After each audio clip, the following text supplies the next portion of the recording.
The Suns have made the conference finals for the first time since the Steve Nash era, but how did they get there? Subscribe if you want to see more videos like this. It is Sunday, May 30th, 2010, and the Suns have just lost in the conference finals to the eventual champion Los Angeles Lakers. There are many questions about this team's future, like Amar'e Stoudemire's future of the team, and Steve Nash turning 36 earlier that season. Those concerns made sense as Amar'e Stoudemire was involved in a sign-and trade to the New York Knicks that all-season.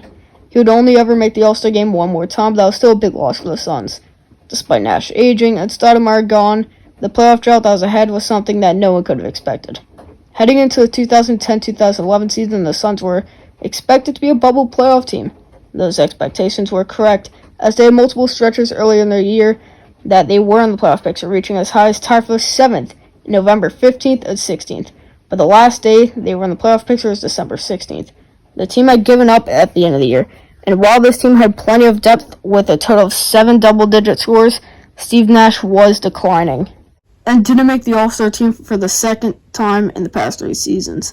Jason Richardson also had a very good offensive season, but he only played 25 games with the Suns after being traded from the Magic, and it was too little too late. The Suns had plenty of other problems too. They were a bad defensive team, and though they were never a good defensive team during the Steve Nash era, it was more of a problem considering Phoenix also had its worst offensive rating since the 2003-2004 season, a year where the Suns missed the playoffs and Nash was playing his last season with the Dallas Mavericks. It seems like the championship window had been completely shut, and that didn't help ease pressure on new general manager Lance Blanks. The Suns weren't able to make any big moves in the offseason, and though they did draft Markieff Morris out of Kansas for their 13th pick, they lost Vince Carter, who averaged 13.5 points a game. The next season, Phoenix again finished 10th in the Western Conference, who was 33-33 due to a shortened season. The Suns made a run and went 21-10 from February 19th to April 19th, and was even in the playoff picture with less than a week to go at 8th, tied with Utah. But the Suns lost their last 3 games while the Jazz broke the tie by winning their 3 games and making the playoffs at the 8th spot. That wasn't going to be the biggest loss the Suns would have that year, as Steve Nash would be involved in a sign-and trade to the Los Angeles Lakers in an extremely eventful offseason. That sign trade would end an era of 5 playoff appearances, 3 conference finals appearances, a franchise record-tying 62-win season, and plenty more. The Suns would also lose Grant Hill, Mike Lillard, and Robin Lopez to the Clippers, Trailblazers, and Pelicans. Phoenix would also add 9 players, including plenty of rotation players like Goran Dragic, Michael Beasley, Wesley Johnson, Jermaine O'Neal, Luis Scola, and P.J. Tucker. That didn't help as the Suns finished 25-57 and fired their head coach Alvin Gentry halfway throughout the season after going 13-28. That started a stretch of early head coach firings, as Lindsey Hunter would play the last 41 games and went 12-29. That was his first head coaching opportunity. He never got another one in the NBA. After playing 18 years in the NBA and winning 2 championships with the 01-02 Lakers and the 03-04 Pistons, Hunter became an assistant in the 2012-2013 season. He also became a head coach in the 2012-2013 season. This was either just a horrible mistake by the Suns front office or the Suns punting on the season, and Lindsey Hunter was the scapegoat. And it wasn't like the Suns had a whole new coaching staff, as either Dan Marley, Bill Cartwright, and Igor Kokoskov were all with the team since 2008, but a first-year head coach is the right idea. Now, yes, I will talk more about Kokoskov as a head coach later, and he may not have been the right move, but it seems like the front office just threw a Hail Mary to save jobs, and it failed as the coaching staff and management changed greatly in the 2013 offseason. The Suns again had plenty of moves in the offseason, like losing players that they had just signed last season, and Michael Beasley, Wesley Johnson, Luis Scola, and more, but got Eric Bledsoe, Ish Smith, and Emeka Okafor in free agency, while drafting Alex Len. It wasn't a horrible pick at the time, so you can't put too much blame on them, as he was going anywhere from 4 to 10 in mock drafts. But looking back on it, that pick was horrible, especially considering Giannis, Oladipo, Gobert, and McCollum were picked later in that draft. Like I said, some of these players would have been horrible picks at the time, like Giannis and Gobert, but Oladipo and McCollum were going close line, and even ESPN and CBS Sports had Oladipo going 5th to the Suns, and while Draft Express had Otto Porter falling to Phoenix, Anthony Bennett was also projected to go to Phoenix in a good amount of mock drafts, like NBA.com and Sports Illustrated. SB Nation actually accurately projected Alex Len to the Suns. But despite a terrible draft pick, the Suns bounced back and won 48 games, exceeding everyone's expectations as they were supposed to be in the basement of the standings. but still missed the playoffs. The Western Conference was amazing in the 2013-2014 season and had a 50-win Grizzlies team as a 7th seed, but the Eastern Conference not so much. The Toronto Raptors finished 48-34, the same record as the Suns, who were 3rd in the East. That is terrible luck for the Suns and Timberwolves, as though the T-Wolves only won 40 games, they would have still been 8th in the Eastern Conference, and were at the time in their 10th consecutive season missing the playoffs, while having 6 head coaches in that 10-year stretch. They would make the playoffs a few years later with Jimmy Butler, but have still only made the playoffs one time since 2004, one of the worst stretches in all sports in recent memory. Phoenix, again, had been in and out of the playoff picture for the entire season, and with less than a week left, were 7th in the conference. So, 7th from earlier 2 years ago. The difference was that this team's actually good, as they had finished well above 500, but Memphis won their last 5 games. The real dagger came on April 12, 2014. The Suns were still in the 7th, but it was a tight race between the Suns, Mavericks, and Grizzlies, with the Warriors still having a slight chance of missing the playoffs. The Suns were 47-32 and Dallas 48-32, and whoever would win this game would get into the playoff picture, while the loser would have almost all hope crushed. The Suns were in the tail end of a back-to-back as they had just had a mentally taxing 8-point loss to the Spurs, and that combined with the Grizzlies win had dropped them to 9th, but they could still get back into it with a win at American Airlines Center. Phoenix fell behind by 1 in the first, but powered by a 4.5-minute stretch where Eric Bledsoe scored 15 points to grab a commanding 11-point lead, cut shorter due to a buzzer-beater mid-range from Monta Ellis. The game wasn't over yet as Dallas scored 29 in the 3rd to cut the lead to just 3. The Suns then gave up a 22-11 run, and after Devin Harris tray with 3.5 minutes left, it seemed all hope was over for the Suns, and it was. They did come back, and a couple of missed Monta Ellis free throws gave Phoenix a chance, but an Eric Bledsoe layup was blocked by Brandon Wright, and a Monte Morris fadeaway 3 was missed, as that would send the Mavericks to the playoffs, and it would be too little too late as a victory against the Kings 2 days later doesn't get them to the playoffs. Even after another missed playoff season, it looked like they had the back row of the future, as Dragic was 27, but Bledsoe was only 24, and they had just extended his qualifying offer in free agency, as well as keeping both the Morris brothers and P.J. Tucker. The Suns would also acquire Isaiah Thomas from the Kings, who had just averaged 20-5 in a time where 20-5 was still very impressive, and draft T.J. Warren, who had just averaged 24 in NC State, and Tyler Ennis and Bogdan Bogdanovic. A very successful offseason for the Suns, excluding losing Channing Frye and mysterious Eric Bledsoe trade rumors. Coming into the 2014-2015 season, the Suns were expected to contend for the playoffs. They were just coming off of a 48-win season, and the backcourt was young and dangerous, and though it was a difficult conference to make the playoffs, the Suns had the skill, and they did almost have a 2-month-long stretch from late December to mid-February that they were in the playoff picture, but finished 10-18 after the All-Star break to get 39-43 and in 10th place in the West. But the big thing that happened this season was a 6-team trade in mid to late February at the end of the trade deadline, where the Suns sent away Goran Dragic, his brother Zoran Dragic, Miles Plumlee, rookie Tyler Ennis, Isaiah Thomas, and a top 5 protected first-rounder for Brandon Knight, Marcus Thornton, Danny Granger, 3 future firsts, and Kendall Marshall and John Simmons, who were both cut later that day. The picks the Suns acquired turned out to be Scal Bessieri and Zaire Smith, who was then traded to the Sixers with a first for Mikal Bridges. This deal was caused by Goran Dragic informing the Suns that he would not re-sign, as his contract was up at the end of the season, and there was the end of the 3-point guard lineup. 6 years later, Scott Brooks said, "I'll do one better," ran a 4 sub-6'3" guard lineup against a tall Philadelphia team. Jeff Hornacek's second only dream.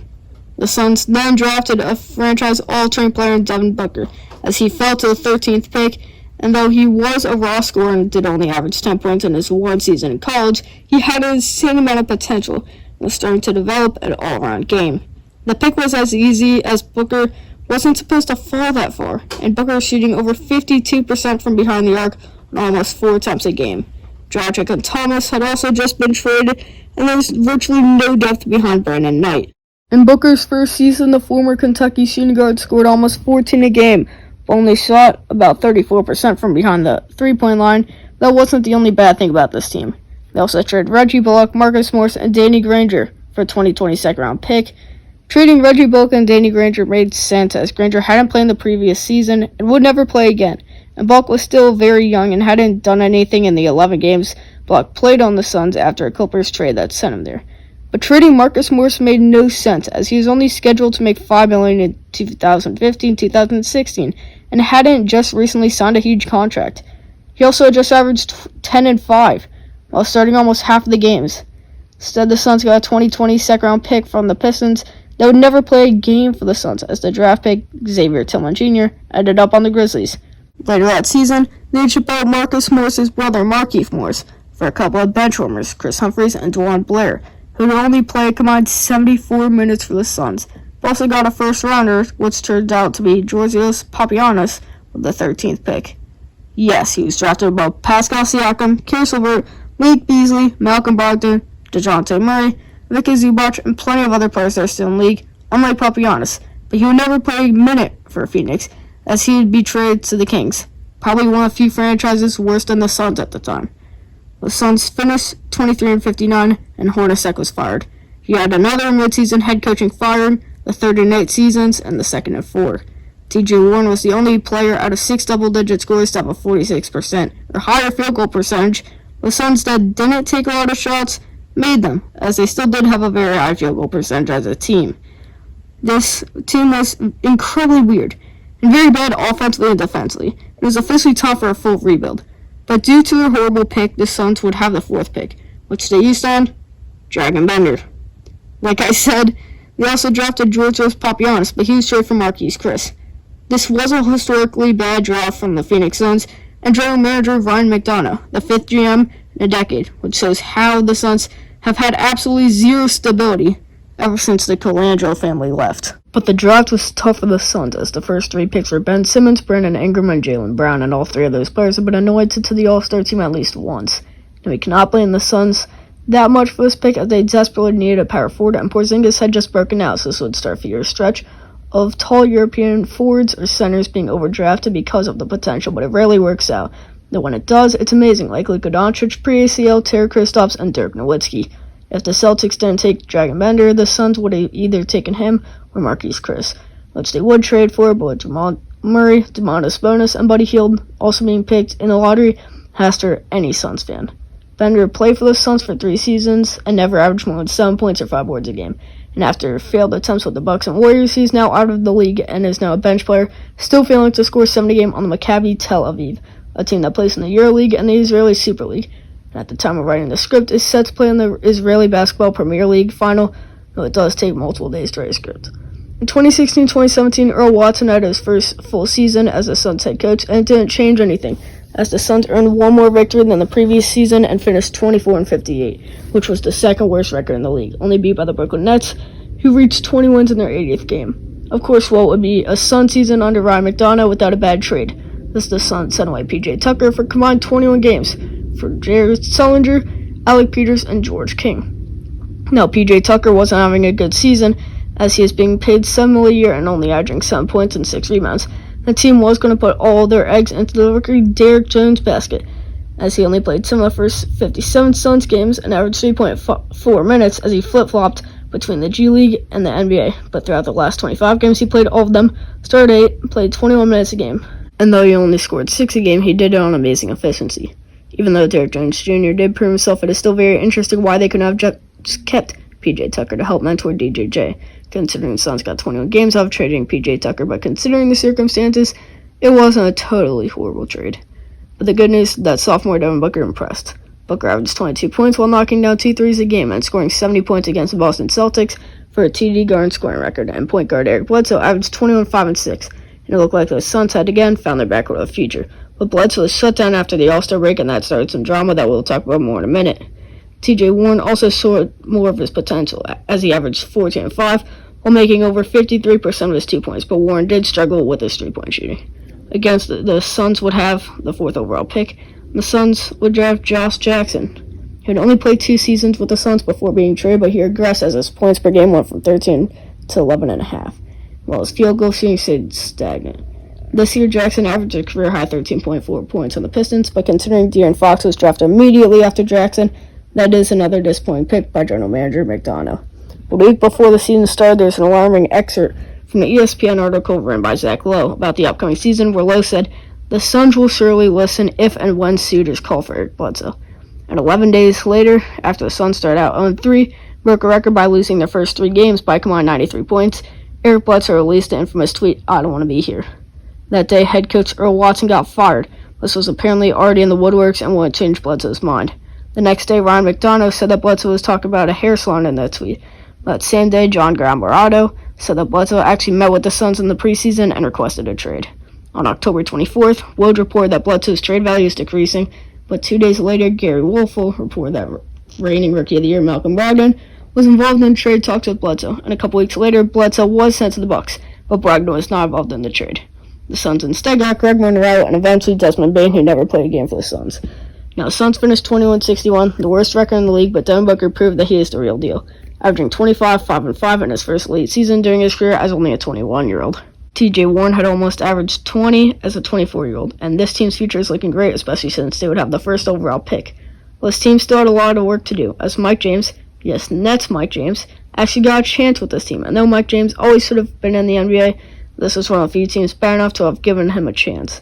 But in a loaded draft class, the Suns picked DeAndre Ayton with the first overall pick, and though of course Luka Doncic was picked just a few minutes later to the Atlanta Hawks before being traded to the Mavericks, it makes sense that the Suns picked Ayton. As a huge Luka Doncic fan, there's absolutely zero doubt that he is the best player from this draft class and miles better than DeAndre Ayton. Ayton was the consensus #1 pick. Ayton went to the College of Arizona, which is in the state that Phoenix is in, and Ayton would be able to fill the center spot for this team that really needed a center. This was a perfect fit, and of course, would the Suns rather have Luka or Ayton? They would rather have Luka, but I cannot blame the Suns for picking Ayton. We can blame the Kings for picking Bagley. Luka was a stud. He had a Hall of Fame career before he was 18, but he would rather take Marvin Bagley. I can make a whole video on that topic, and I might if you guys want to see it, but at the end of the day, Ayton was not a bad pick for the Suns. Phoenix would also pick Zaire Smith with the 16th pick and then flip him with the Miami 2021 first rounder, which was the 18th pick, and went to the Oklahoma City Thunder, and the Al Horford trade from Mikal Bridges, who was picked 10th. But the Devin Booker DeAndre Ayton pick isn't what I think turned around this franchise. I think what turned around was the firing of general manager Ryan McDonough on October 8, 2018. Trevor Buxey and James Jones would take control until James Jones would take full control on April 11, 2019. And James Jones really has positively changed this franchise, and we'll talk about some of the moves that he has made throughout the rest of the video. Before Jones and Buxey would take control of his team, the Suns would trade $1 million cash for an expiring contract on Rashawn Holmes. Now, Holmes did leave in free agency. I will say that it was worth it, as he averaged 8 points and 5 rebounds a game in a single season with the Phoenix Suns. Despite the new general managers, the Suns finished 1963 under one-season head coach Igor Kokoskov. The team showed flashes of potential, as Devin Booker averaged 27 points and 7 assists, while rookie DeAndre Ayton averaged 16 points and 10 boards. TJ Warren had averaged 18 points while shooting 43% from the three-point line, while Kelly Oubre, who they got from the trade with the Wizards, along with Austin Rivers for Trevor Ariza, averaged 17 points with 5 boards. It was clear that this team had the pieces, as they had 5 players, Devin Booker, TJ Warren, DeAndre Ayton, Josh Jackson, and Kelly Oubre, who were 25 years old or younger, who averaged double digits. This doesn't even count Mikal Bridges, who had scored 8.3 a game in his rookie season. Even though the Suns finished with less than 20 wins, they dropped to 6th in the draft and traded that pick for the 11th pick, which turned out to be Cameron Johnson and also Dario Saric in that trade. The Suns would also trade TJ Warren for cash, which is still a mind-boggling trade, as the Heat, who were also involved in the trade, got KZ Okpala. The Suns got the worst package despite sending out the best package. And though James Jones has been a great general manager, this trade was confusing at the time, and it is still now a tremendously bad trade. The next season, the Suns would have a new coach yet again, by former New Orleans head coach Monty Williams, as the 7th head coach in the past 8 seasons. The Phoenix Suns started out 26-39, and Devin Booker made his first All-Star game as a replacement player for Damian Lillard. DeAndre Ayton also took a step up as he averaged 18 and 11.5. Rubio, Saric, Oubre, Payne, and Baines all averaged double digits. The real story of this team is, of course, in the bubble, where the Suns went 8-0 and showed that contender-level potential. D-Book scored 30.5, Mikal Bridges with 13, and a rookie Cameron Johnson averaging 13 and 6. Though they controversially missed a playing game, the expectations and hope rose exponentially from those 8 games. What most people didn't know is that the Suns weren't just good those 8 games. Yes, they did still have a sub-500 record. They had an above-average offensive rating and their best defensive in years. which is just proving how much Monty Williams helped this team in only his first season. The Suns would draft Jalen Smith with the 10th pick, but he has not played much, the fourth lowest amount of games in the first round, and it's more of a developmental prospect, but that is not the real highlight of the offseason. What is the trade that happened 2 days previously, where Chris Paul and also Abdel Nader were traded to the Suns for Kelly Oubre, Ty Jerome, Jalen LeCue, Ricky Rubio, and of course a protected first-round pick that, if enough things go right for Oklahoma City, could become an unprotected first in 2025. Now with Chris Paul, this aspiring young team gets a scrappy pass-first veteran that would fit so well into the system. Now this would be a rush, as they're paying a so-called injury-prone player who's 35 years old $41 million, and he has a player option at the end of the season, so the Suns would have to perform if they want to keep CP3. They also gave up plenty of young players in Oubre, LeCue, and Jerome.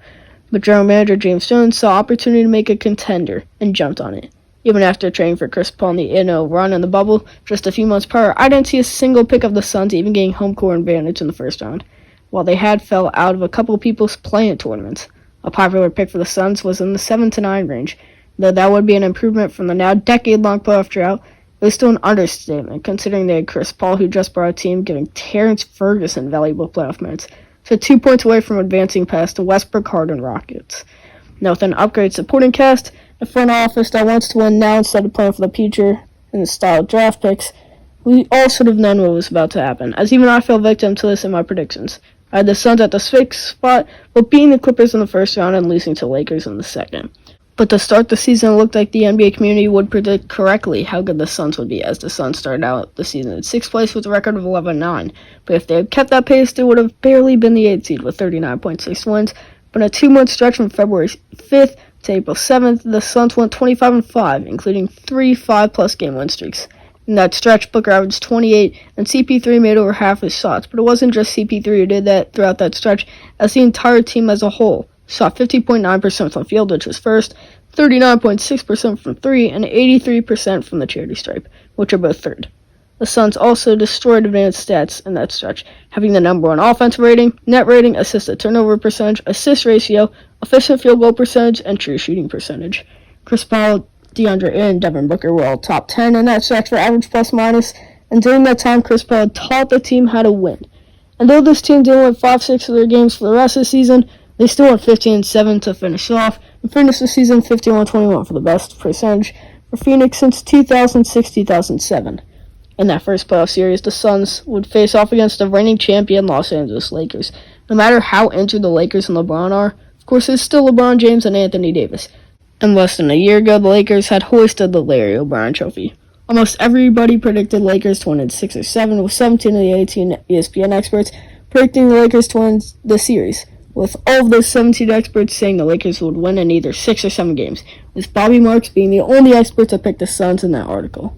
The series wasn't supposed to go to the Suns, as they don't have big game experience, and maybe they could take a game or two of CP3, Booker, and Nana all go off, but the Suns wanted to prove the doubters wrong. Booker was finally in the playoffs, and he made a statement in the first game by scoring 34 points, grabbing 7 boards, and passing for 8 assists, while making half his shots, going 3 for 7 from 3 in over 45 minutes. The Phoenix Suns held LeBron and AD to a combined 31 points while taking the Game 1 victory. It wasn't all good news, as Chris Paul's injured early in the second quarter, and while he did come back in the game, he wasn't playing like Chris Paul. He was just running laps, as he scored 7 points on 8 shots. In Game 2, the Lakers would tie the series, as there was serious concern about Chris Paul, as he had 6 points and only played 2.5 minutes in the fourth quarter in a close 7-point loss. LeBron still wasn't driving, but he made his shots, and Andre Drummond wasn't a liability. It wasn't Aiden's fault, as he had a great series, but it was clear as day that without Chris Paul, this team wasn't beating the Suns. That was showed even more in Game 3, as the Lakers won by 14, and Chris Paul again scored single digits and only played 8 second-half minutes. Cameron Payne was playing 24 minutes a game. Though Payne was doing good and had an amazing postseason, really. If you have to rely on Cameron Payne to beat the Los Angeles Lakers, there is no hope. It wasn't Monty Williams or James Jones' fault. Chris Paul's the glue to this team, and without him, the Suns are still very young and without playoff experience. CP3 made them a playoff team, and though he may not have to be a star, he has to be at least 80% of himself. After Game 3, the consensus around the NBA community was that the Lakers had this series in the bag and were primed for another lengthy postseason run. But in the second quarter of Game 4, Anthony Davis went down and was later pronounced with a groin strain, after he already had a hyperextended knee. The Suns would go on to win Game 4 with Chris Paul returning to Chris Paul form by dropping 18 points and 9 dimes with 0 turnovers. In a matter of one game, the Suns went from having seemingly a 0% chance to having a big chance to move on to the next round. With Anthony Davis out in Game 5, the Suns had yet another defensive masterpiece and held the Lakers to 85 in a 30-point blowout. And in Game 6, the Suns would win the first quarter 36-14, and the Los Angeles Lakers couldn't come back.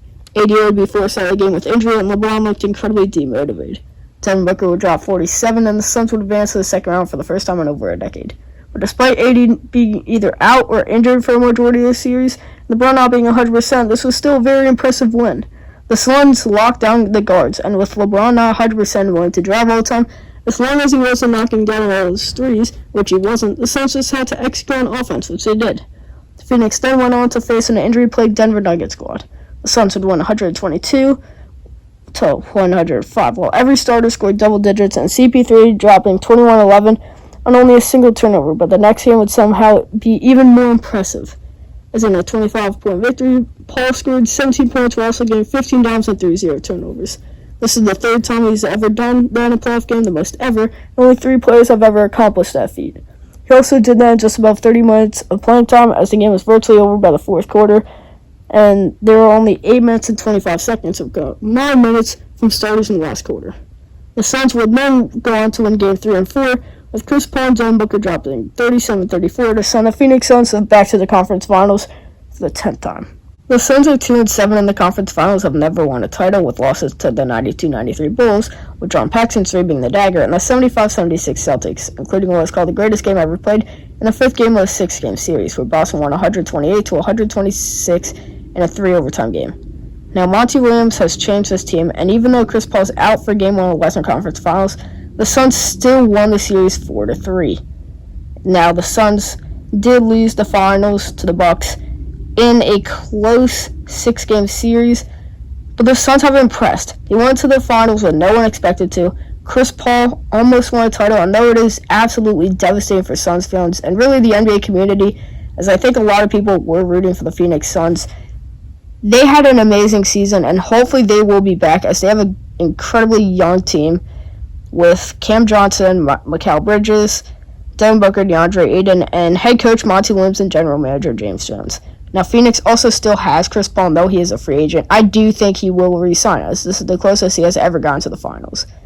But yeah, guys, that is the video, and I'm sorry for taking a big break, but hopefully this makes up for it. I'm also sorry the Suns already really finished the finals before this entire thing came out, but it took so long to make. I really had to improvise the conference finals and finals.